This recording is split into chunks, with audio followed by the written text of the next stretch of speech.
In this tutorial, we'll add a rich text module to an ePortfolio page. A rich text module is the most common way to add text to your page.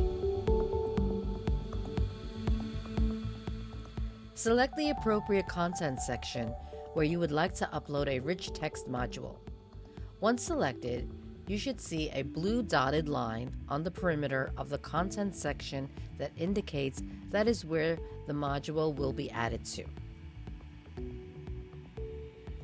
Click on the blue plus button located on the bottom right of your ePortfolio. This will bring you to the platform library.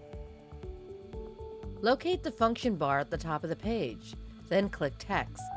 Click Rich Text and a new module is added to your page.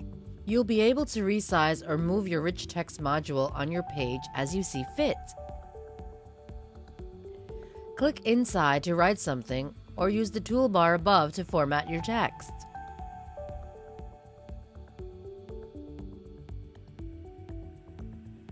Need a little more help? Visit our ePortfolio student resource site and click on Help. Connect with the team, schedule an appointment, or register for a workshop. We're here to help.